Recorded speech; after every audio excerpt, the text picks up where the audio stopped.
지난 한 주일 동안도 여러분들 편안히 잘 보내셨죠? 다 주님의 은혜인 줄로 믿습니다. 코로나19로 인해서 우리나라뿐만 아니라 전 세계가 어려움을 당하고 있습니다. 이러한 때일수록 더욱더 우리가 믿음으로 무장하고 주님께 우리의 모든 삶을 맡기고 하루하루 믿음으로 승리하시기를 주님의 이름으로 축원합니다. 우리는 나이가 들면 들수록 인생을 일컬어서 수수께끼라 이런 말을 하게 됩니다. 인생은 뭐다? 수수께끼와 같다. 풀라고 하면은 더 안 풀려지고 어떤 때는 풀리는 것 같지만은, 그래서 우리는 어렸을 때 어른들로부터 너희는 아직 어려서 잘 몰라, 이제 좀 크면 알게 될 거야, 이런 이야기를 합니다. 아직 우리는 어려서 잘 모른다는 거예요. 그런데 크면은 이제 인생에 대해서 알게 될 것 같은데, 어느 것은 아는 것 같은데 사실은 또 알지를 못하는 경우가 많아요. 그렇죠? 분명히 이러한 삶을 만나서 이렇게 살면 잘 살 것 같은데 꼭 그렇지는 않잖아요. 그래서 여러분들이 연애할 때에 어떻게 합니까? 그 사람이 너무 좋아서 막 부모가 아무리 말려도 결혼하잖아요. 그럼 잘 살 것 같잖아요. 물론 잘 사는 분들도 있지만은 경제적으로만 본다면 잘 살지 못하고 어려움을 당할 때도 있어요. 경제적인 것뿐만 아니라 뭐 여러 가지 다른 것들도 그럴 수가 있죠. 그래서 사실은 우리가 알고 인생을 사는 것 같지만은 모르고 사는 인생이다, 이렇게 볼 수가 있겠습니다. 그래서 우리가 탐구하면 할수록 더 많은 지식과 어떤 그 설명을 얻으면 얻을수록 더 알 수 없이 인간이 사는 것이다. 그죠? 인간이 어떻게 사는가, 그것을 알려면 알수록 더 어려운 것이 바로 인간이 사는 모습이다, 이런 이야기입니다. 솔로몬 왕이 현대인의 정곡을 찌르는 말씀을 한 적이 있지요. 솔로몬 시대는 바 언제입니까? 그런데도 불구하고 우리 인생을 찌르는 정곡의 말씀이 있는데, 자, 전도서 1장 18절에 이런 말씀을 했어요. 같이 읽죠. 시작. 지혜가 많으면 무엇도 많으니? 번뇌도 많으니 지식을 다하는 자는 무엇을? 근심을 다하느니라. 우리가 세상 것에 대해서 알면 알수록 오히려 근심 걱정은 더 많아진다, 이런 이야기죠. 왜 알면 알수록 번뇌가 많아지느냐? 인생이란 자체가 알면 알수록 모르게 되고 살면 살수록 더 인생이 신비스러워지는 거예요. 우리가 살아가는 것이. 그래서 해답이 없는 것이기 때문에 그런 말씀을 하시는 거다, 이런 생각을 합니다. 그러므로 지혜가 많으면 번뇌도 많아지고 지식이 많으면 생각이 많아질 수밖에 없다, 그런 말씀이죠. 흔히들 인생을 바다로 비유하는 경우가 굉장히 많습니다. 예수 그리스도는 제자를 데리고 이제 갈릴리 바다로 갑니다. 오늘 본문의 말씀이죠. 이 갈릴리 바다에서 일어난 사건은 막연히 그들이 풍랑 속에서도 주님의 도우심으로 잘 건넜다는 이런 이야기를 우리에게 알려주시기 위해서 이 말씀을 기록한 것이다. 물론 그럴 수도 있지만 꼭 그것만은 아니다. 그리스도인들이 인생 항로를 건너갈 때에 경험할 수 있는 한 단면을 보여주시기 위해서 기록한 것이다, 이렇게 말할 수가 있겠습니다. 갈릴리 바다는 일종의 신비스러운 그런 바다입니다. 물론 우리가 성지순례 가면 갈릴리 바다를 가게 되는데 언제 어디서 폭풍이 불어올지 전혀 예측할 수 없는 이상한 바다가 바로 갈릴리 바다예요. 그렇게 바다라고 해야 크지는 않습니다. 사실은 큰 호수인데 바다라고 하죠. 너무나 크기 때문에. 갈릴리 바다에는 일기예보가 없어요. 일기예보가 맞을 것 같지만 맞지는 않는 경우가 대부분입니다. 갑자기 막 비바람이 몰아치기도 하고 갑자기 해가 쨍하고 나기도 하고, 그러니까 잘 일기예보가 맞을 수가 없어요. 그 지형 자체가 폭풍이 몰아오면 어떤 조짐도 없이 갑자기 불어닥치고 마치 인생이 사는 것과 같다. 우리 인생이 이렇게 살다 보면 갑자기 어떤 폭풍이 몰아칠 때가 있죠. 2020년도 금년도는 내가 작년까지만 해도 힘들고 어렵게 살았으니까 올해는 평탄하겠지 하고 살아가는데 보니까 갑자기 힘들고 어려운 일이 닥치는 거예요. 여러분, 이 코로나19가 2020년도에 올 걸 누가 알았습니까? 아무도 몰랐잖아요. 그렇죠? 그러니까 우리가 이제 2020년도는 뭐 우리가 자신 있게 살아갈 거야. 그런데 갑자기 힘들고 어려운 일들이 닥치는, 마치 인생과 같아요. 그래서 무슨 일이 언제 일어날지 알지 못하고 살아가는 것이 바로 우리 인생이다, 그런 이야기입니다. 그래서 어린아이들이 물을 두려워하는 것처럼 우리 모두가 인생의 바다를 은근히 두려워하면서 살아가는 것이 바로 우리들이다, 이런 이야기입니다. 이 인생의 바다는 불안과 공포를 안고 있어요. 유리같이 맑은 바닷길은 이 순풍의 닻을 달고 힘차게 달려가면서도 선원들의 마음속에는 항상 폭풍이 불어닥치지 아니할까 하는 걱정과 불안이 안겨져 있다는 거예요. 우리 인생도 그렇죠. 지금은 평탄하지만 언제 어떤 일이 닥칠지 모르는 거예요. 저 큰 바다를 항해하는 그런 선원들도 마찬가지. 언제 어떤 비바람이 몰아칠지 아무도 모르는 거예요. 이처럼 현재 우리 생활이 편하고 걱정이 별로 없어도 마음 한구석에는 형통한 것이 오히려 불안의 요소가 될 수가 있습니다. 지금은 내가 이렇게 평탄하지만은 언제 어떤 일이 몰아칠지, 우리 자녀들에게 어떤 일이 닥칠지 아무도 모르는 거예요. 그래서 우리 중에 어떤 분은 이미 갈릴리 바다의 제자들처럼 폭풍을 만나가지고 허우적거리는 사람들이 있을 수 있어요. 그렇죠? 우리 성도들 가운데 보면은 지금 힘들고 어려운 일을 닥치고 있는 사람들도 있단 말이죠. 우리가 어떤 상황에 와 있든지 간에 한 가지 분명한 사실은 우리 모두가 인생의 바다 한가운데 있다. 이런 사실을 늘 잊지 말아야 될 줄로 믿습니다. 아멘. 우리는 지금 갈릴리 바다 이 한복판에 있다. 지금 항해 중이다. 이런 얘기죠. 그리고 이 바다의 풍랑에 시달리면서 다들 앓고 있다. 멀미를 앓고 있다. 이런 얘기죠. 그래서 인간이 살아간다는 것이 무엇이냐? 이 성경을 가지고 우리가 잠시 생각해 봅니다. 그런데 생각하면 생각할수록 잘 모르겠다. 인생이라는 것 정말 뭐라고 한마디로 얘기할 수 없다. 이런 이야기죠. 예수님은 하나님이 세상을 이처럼 사랑하사, 우리 한번 같이 요한복음 너무나 잘 아는 말씀인데 3장 16절 시작. 하나님이 세상을 이처럼 사랑하사 독생자를 주셨으니, 하나님이 이 세상을 이처럼 사랑하사 독생자를 주셨다는 거예요. 왜 독생성자를 주셨을까? 여러분들이 생각해 보셨어요? 물론 예수님이 이 땅에 오신 데는 여러 가지 문제가 있었죠. 그렇지만은 왜 하나님께서 독생성자 예수 그리스도를 이 땅에 보내주셨을까? 생각하면 생각할수록 뼈저리게 우리가 느껴지는 게 있어요. 왜 고해 같은 인생 바다에 하나님의 자녀들을 던져놓으시고 이 인생의 바다를 건너가라고 할까? 이 갈릴리 바다를 건너가라고 할까? 우리가 지금 살아가는 인생의 바다가 바로 갈릴리 바다 같은 바다거든요. 제자들은 예수님을 모시고 갈릴리 바다를 지금 건너가고 있습니다. 그런데 예수님과 함께 가는 그 바닷길에 뭘 만났어요? 폭풍우를 만난 거예요. 지금 누구와 함께 가요? 예수님과. 자기들끼리만 가면은 뭐 폭풍우를 만날 수도 있다 이런 생각을 할 수 있지만은 예수님과 함께 가는데도 불구하고 폭풍우를 만난 거예요. 예수님을 모시고 건너가면 오히려 일어난 풍랑도 잔잔해지야만 맞는 것인데 왜 예수님을 모시고 가는 길에 폭풍우가 몰아칠까? 이해가 도저히 안 되는 거예요. 우리들도 그렇잖아요. 예수님을 믿으면 우리의 삶이 평탄해지고 형통해져야 될 거 아니야? 그런데 왜 자꾸만 어려운 일이 생길까? 이런 문제를 가지고 고민할 때가 많이 있을 겁니다. 예수님을 믿으면 누구나 다 불행했던 삶이 행복해지고 또 인생의 고통이 평안으로 바뀐다. 이런 생각들을 합니다. 그러나 예수님 모시고 가는 인생길에 어려운 일이 생기는 것, 우리 주변에 우리가 한두 번 경험한 것이 아닙니다. 더욱 본문에서 이상한 것은 제자들이 풍랑을 만나서 이제 물을 퍼내면서 비명을 지릅니다. 그렇잖아요. 지금 풍랑을 만났어요. 그러니까 제자들이 할 수 있는 하는 힘을 한번 다 해보는 거예요. 그런데 예수님은 뭐하고 계시냐? 주무시고 계시는 거예요. 예수님을 보니까. 이것도 우리 보기에는 알 수 없는, 정말 이해하지 못할 그런 이야기입니다. 우리가 인생을 살다 보면 어려운 일을 많이 당해요, 안 당해요? 안 당하신 분들도 있을 수 있어요, 지금까지. 그러나 앞으로 안 당한다 이렇게 100% 장담할 수는 없어요. 힘들고 어려운 일을 언제 어떻게 당할지 모르는 것이 우리 인생의 바다에서 만날 수 있는 그런 일들이다. 파산을 당할 때도 있고, 내 남편이 또 아니면 우리 집에서 하는 일이 여러 가지 힘들고 어려운 일을 당할 때도 있어요. 사업이 실패할 때가 있어요. 사랑하는 아내가 사랑하는 남편이 먼저 세상을 떠날 때도 있어요. 아침에 멀쩡하던 아이가, 학교를 갔던 아이가 갑자기 학교에서 무슨 일이 당했다, 아니면 학교 가는 길 오는 길에서 어떤 일을 당했다, 이런 이야기를 우리가 당할 때도 있어요.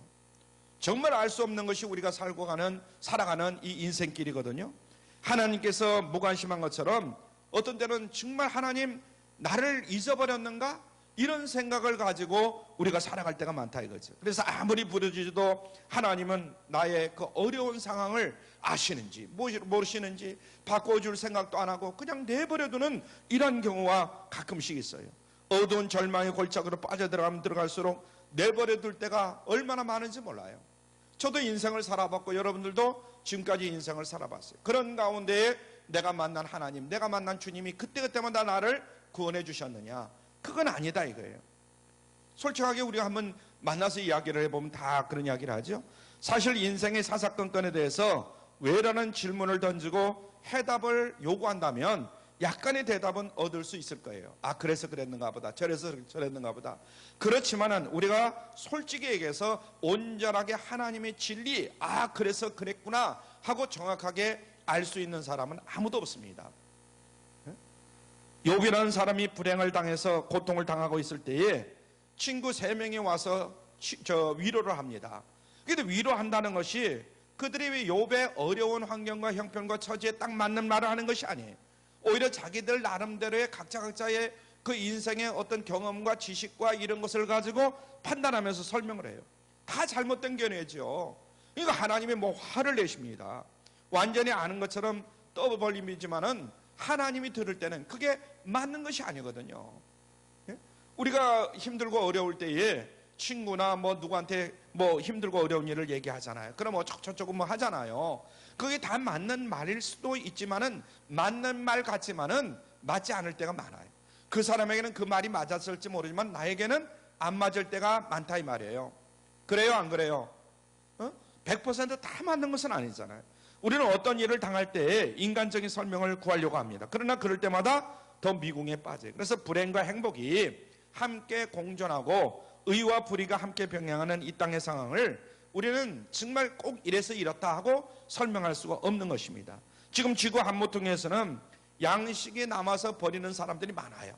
그냥 얼렁뚱땅하니 그냥 뭐 먹고 마는 동 그냥 한 상에 나온 음식을 절반도 안 먹고 버리는 사람들 많아요. 그런데 아프리카나 이런 데는 정말 나무뿌리 풀뿌리를 캐먹고 사는 사람들도 많이 있어요. 왜 이렇게 세상이 불공평할까? 서로 나누고 그러면 뭐 잘 먹을 수 있는데 우리나라도 역시 마찬가지고 그런 경우 많아요. 우리 그리스도인들은 인생을 지나치게 단순화해버리는 경우가 굉장히 많습니다. 이것은 겸손한 것이라 생각하는데, 그래서 우리가 사는 인생은 절대로 그렇게 단순한 인생은 아니다 하는 것을 다시 한번 여러분들이 마음속에 깊이 새겨야 될 줄 믿습니다. 앞으로 지금까지 어떻게 살아왔던 간에 앞으로 내가 살아야 할 인생은 그렇게 단순한 것은 아니다. 힘들고 어렵고 여러 가지 좋은 일도 있겠지만은 안 좋은 일도 얼마든지 있을 수 있다, 이런 얘기입니다. 자, 오늘 본문을 보면 제자들이 풍랑을 만나서 고생했다, 이런 이야기가 이제 등장합니다. 그런데 그 이야기를 하려고 하는 것이 아니라 폭풍을 만난 그들에게 예수님 과연 어떤 의미를 가지신 분인가? 폭풍을 만난 우리가 인생을 살다 보면 폭풍을 만날 수 있잖아요. 이 제자들뿐만 아니라 그럴 때 예수님이 과연 우리의 인생길에 어떤 의미를 가지고 계시는 분인가? 이걸 알자는 거죠. 예수님만이 인생의 신비를 밝혀줄 수 있는 세상의 유일한 빛이기 때문에 그런 말씀을 드리는 겁니다. 예수님은 제자들에게 왜 풍랑이 일어난지를 설명하지 않아요. 야, 이러니까 지금 풍랑이 일어난 거 아니냐? 이걸 설명하지 않아요. 주님은 왜 제자들이 갈릴리에서 그와 같은 고생을 했는가에 대해서도 침묵을 하시는 거예요. 다만 중요한 것은 예수님이 함께 계신다는 거예요. 할렐루야. 예수님이 지금 거기에 계신다는 거예요. 주님 안에 모든 해답이 감춰져 있는데, 첫째로 이제 오늘 말씀에 보면 첫째로 제자들과 함께 갈릴리 바다를 동행하시는 분이 누구냐면 주님이시라는 거예요. 그죠? 우리 한번 같이 읽죠. 시작. 제자들과 함께 갈릴리 바다를 동행하는 분이 주님이라는 사실입니다. 지금 주님은 제자들을 혼자 두지 않아요. 지금 주님은 우리를 너 혼자 인생을 살아봐라 하고 혼자 두시지 않는다 이 말이에요. 믿으십니까? 어떤 때로 보면 나 혼자 인생을 사는 것 같지만은 주님이 여러분과 함께 계심을 믿으시길 바랍니다. 우리 인생의 모든 행로를 함께 동행하심을 믿으시길 바랍니다. 두 번째는 주님은 풍랑 속에서 조용히 주무시고 계시는 것을 지금 보여주고 있는 거예요. 자, 두 번째 읽죠. 시작. 주님은 풍랑 속에서 조용히 주무시고 계시는 모습을 보여주셨습니다. 하나님의 자녀가 인생의 풍랑을 만나면 어떤 태도를 취할 것인가? 주님은 모범으로 그것을 보여주는 거예요. 그래서 풍랑이 주님의 어떤 그 평안을 깨트리지 못한다, 이것을 가르쳐 주는 거예요. 아무리 어떤 인생의 풍랑을 만나서 우리가 발버둥치고 만다 하더라도 주님을 건들지 못한다. 주님이 하시는 일을 방해하지 못한다. 깨트리지 못한다. 바로 이것은 예수님을 모시고 인생의 바다를 건너가는 사람은 누구나 다 어떤 일을 만나든지 그렇게 해야 된다 하는 것을 모범으로 보여주신 줄로 믿으시길 바랍니다. 그래서 그것을 먼저 보여주는 거예요. 스티븐슨이라는 소설가가 있는데 이분이 배를 타고, 그러니까 꽤 오래된 얘기죠. 지금 얘기가 아니라 배를 타고 남태평양을 여행할 때의 이야기입니다. 여객선을 타고 가는데 갑자기 폭풍우가 몰아치는 거예요. 처음에는 그저 잠깐 지나가는 것이지 이렇게 생각을 했는데 폭풍우가 막 더 무섭게 몰아치는 거예요. 그래서 견디다 못해가지고 아니 선장은 지금 뭘 하는 거야? 그러면서 스티븐슨이 이제 선장을 찾아서 나섭니다. 선장에게 상황을 도대체 어떻게 된 건가 물어보려고 한 거예요. 근데 그가 선장의 얼굴을 보는 순간 공포의 순간이 한순간에 다 사라져버리는 거예요. 왜냐하면 선장의 얼굴이 너무나 평안한 거예요. 파이프에 탁 담배를 물고 이렇게 있는데 너무나 미소까지 띄고 있는 거예요. 선장 얼굴에. 그는 객실로 돌아와서 말하기를 사람들에게 제가 선장의 얼굴을 보았는데 염려할 것이 전혀 없습니다. 그가 염려하지 않고 있습니다. 이렇게 이야기를 했어요. 그러니까 선원들 뿐만 아니라 거기에 있는 객실에 있는 모든 손님들도 전부 다 편안하게 있었다는 거예요. 얼마 있다가 바람이 잠잠해진 거예요. 폭풍우가 잔잔해진 거예요. 그렇습니다. 우리의 인생 가운데에 풍랑은 자주 일어나요. 우리가 살아가는 인생 가만히 생각해 보면 작년에도 있었고 올해도 있었고 아니면 없는 사람도 있지만 앞으로 있을 수도 있어요. 그때마다 우리는 배전에서 평안한 모습으로 주무시고 계시는 주님을 바라볼 줄 아는 영안이 열려야 될 줄로 믿습니다. 할렐루야. 주님은 나와 함께 계시고 우리 가정에 계시고 할렐루야 우리 자녀들과 함께 계신다 하는 것을 바라볼 수 있는 영안이 열려지기를 바랍니다. 세 번째, 예수님은 일어나셔서 풍랑을 잔잔케 해주셨습니다. 우리가 같이 읽죠. 시작. 예수님은 일어나셔서 풍랑을 잔잔케 해주셨습니다. 문제를 해결해 주셨다, 이런 말씀이죠. 우리가 이 시간 꼭 기억해야 할 그 사실이 바로 이 사실입니다. 우리가 인생을 살다 보면 가랑잎처럼 우리 인생을 흔들어 놓을 때가 있어요. 만약의 경우 여러분들이 막 폭풍우가 몰아치는데 그 속에 여러분들이 놓여 있다고 생각해 보세요. 막 바람이 부는 곳에 풍랑이 있는 곳에 거기에 지금 돛담배가 지나간다고 보세요. 보면 정말 안타깝잖아요. 그런데 우리가 필요로 하는 것은 바로 거기에 한 분의 인격자가 필요하다. 모든 것을 알고 계시고 모든 것을 주관하시고 모든 것을 처리해 주실 수 있는 그 한 인격자가 필요하다는 사실을 늘 기억해야 될 줄 믿습니다. 할렐루야. 어떤 설명도 필요 없죠. 우리에게 중요한 것은 설명이 아니에요. 그러나 불행하게도 많은 사람들이 내가 왜 이런 힘들고 어려운 일을 당해야 되는가 설명을 들으려고 그래요. 그래서 여기도 쫓아다니고 저기도 쫓아다니면서 설명을 들으려고 하는데 사실은 인생을 살아가는 데 있어서 그 설명은 사실 필요 없어요.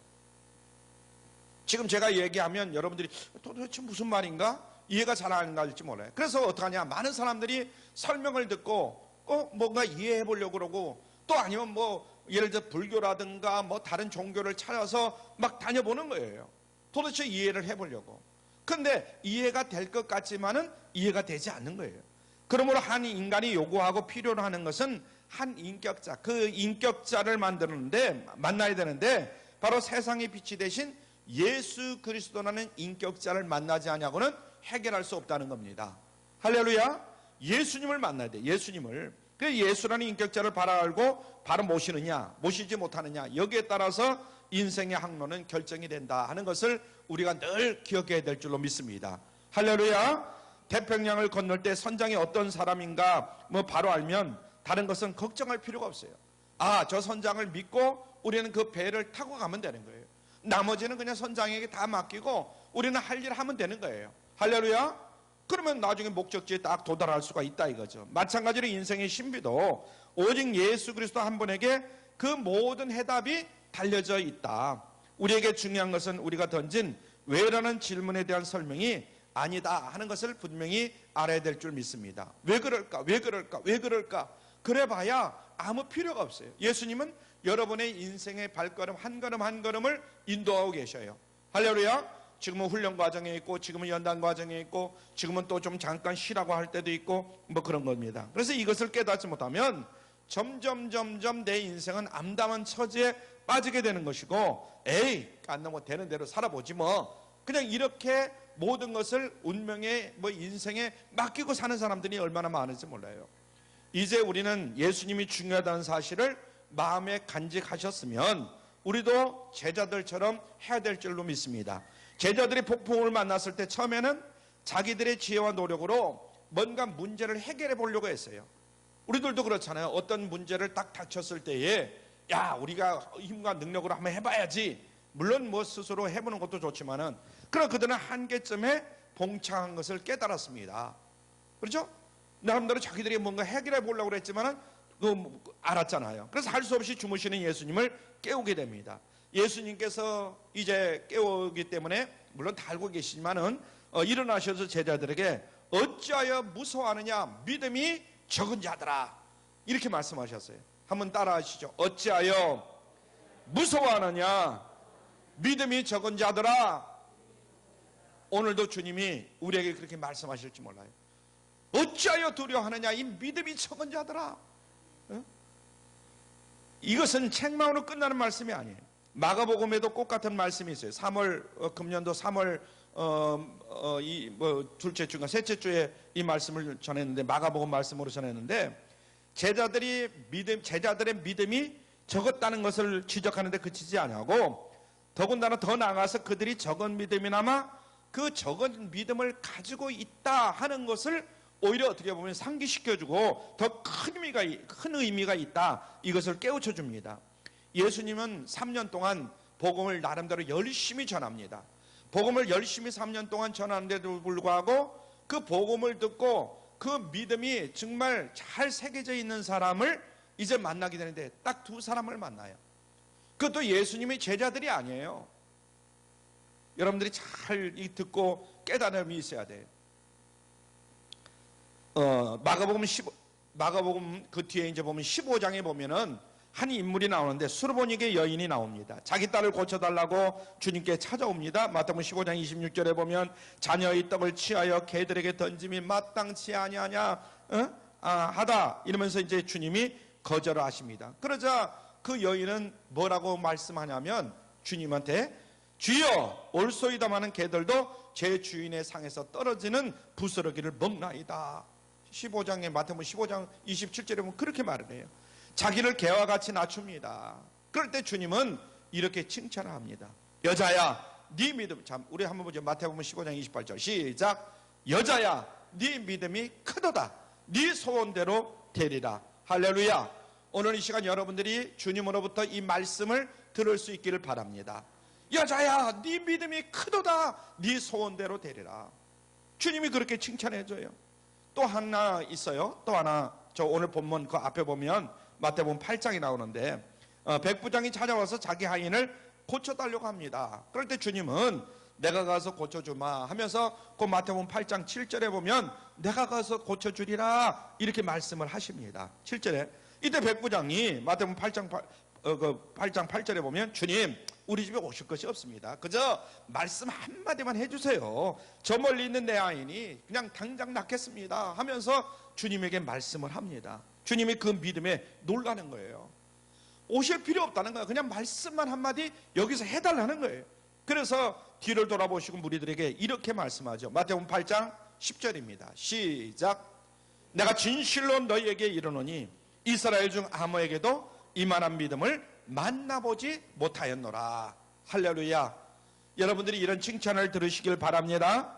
이 백부장이나 수르보니게 여인은 바로 어떤 사람들이냐? 이방인이에요. 이방인. 유대인들이 아니다 이 말이에요. 이렇게 예수님께서 이 땅에 계실 동안에 좋은 믿음, 큰 믿음은 바로 두 번밖에 만나보신 적이 없어요. 그럼 예수님이 만나본 믿음은 어떤 믿음이냐? 다 보잘것없는 작은 믿음들이었어요. 이해가 되십니까? 오늘 이 말씀에 아주 여러분들이 은혜를 받아야 돼요. 그래서 믿음은 금과 같다 이런 이야기를 하잖아요. 양이 적든 많든 금은 금인 것처럼 그러잖아요. 금이 크든 적든 많든 작든 금을 가지고 있는 거예요. 믿음은 하나님이 주신 선물로서 크고 적음에 상관이 없다 이거예요. 여러분 믿음이 있으시죠?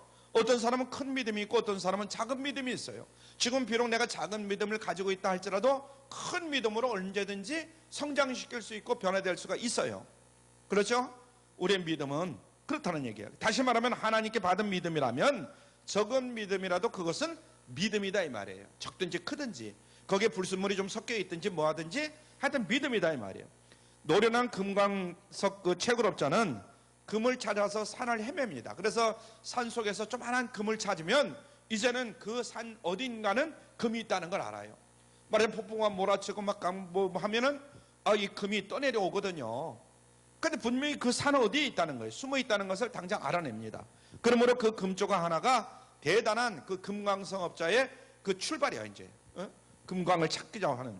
적은 믿음이 우리 눈에는 아무것도 아닌 것처럼 여러분들이 보여지고 느껴진다 할지라도 어떤 면에서 보면 불순한 믿음처럼 보여질 수가 있습니다. 그러나 그런 믿음이라도 주님은 절대로 과소평가하지 아니한다.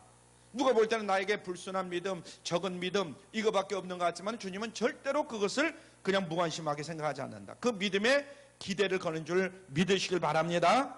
비록 적은 믿음이지만은 주님은 그 믿음 뒤에 감춰져 있는 큰 믿음의 광맥을 다 보고 계시는 줄로 믿으시길 바랍니다. 할렐루야. 그래서 예수님은 찾아온 많은 사람들에게 네 믿음이 너를 구원하였다 이렇게 말씀했어요.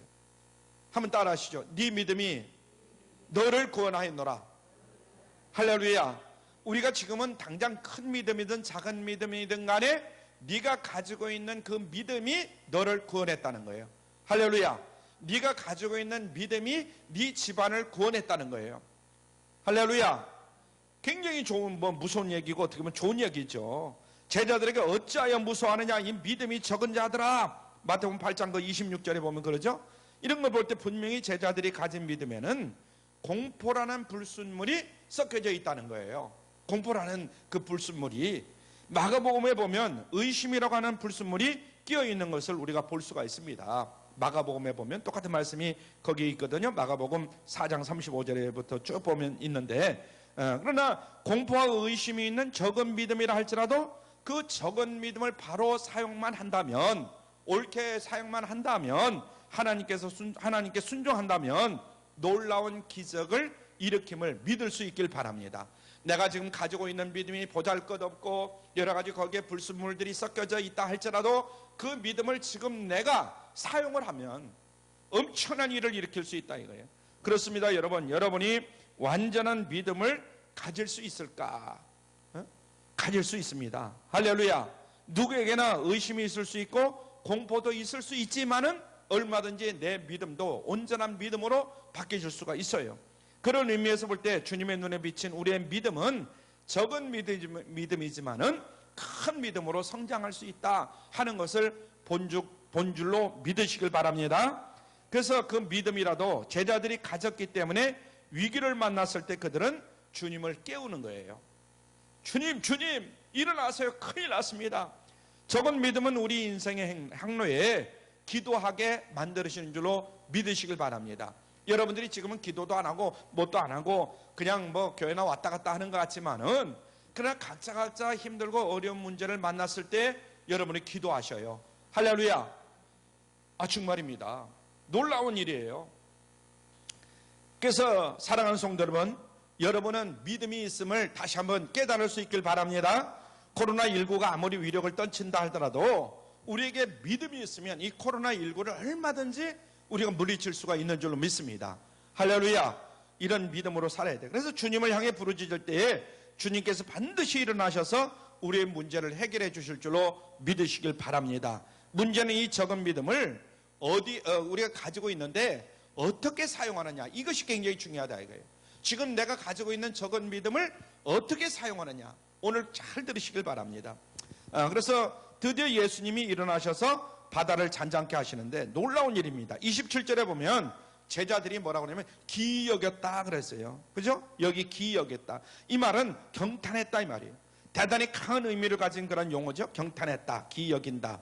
그래서 적은 믿음을 바로 사용할 때 주님께 나아가는 자들에게 주님은 놀라운 기적을 일으켜 주심을 믿으시길 바랍니다.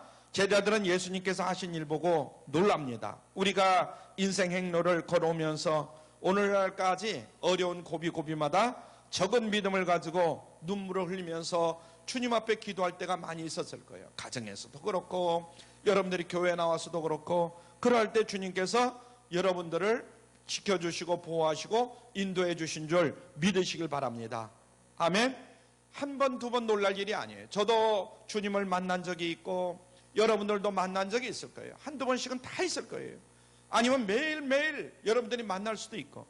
사랑하는 성도 여러분, 우리는 예수님 모시고 지금 갈릴리 바다를 지나가고 있는 그런 사람들입니다. 지금 이 사람들만 갈릴리 바다를 건너는 것이 아니에요. 우리가 인생을 산다는 것이 이 지금 살아가고 있는 이 과정이 갈릴리 바다를 항해하고 있는 것과 같은 것이거든요. 풍랑이 일어날 수 있어요. 그렇죠. 우리 가정에 여러분들의 자녀들의 어떤 삶에 있어서 예수님을 바라볼 수 있길 바랍니다. 할렐루야.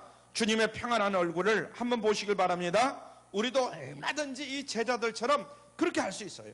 너무나 힘들 때 예수님을 깨워서 예수님 나를 도와주세요, 우리 가정을 도와주세요, 우리 자녀들을 도와주세요 하고 우리가 기도할 수 있어요. 아멘. 그럴 때 주님께서 우리를 절대로 모른다 이렇게 말씀하지 않아요.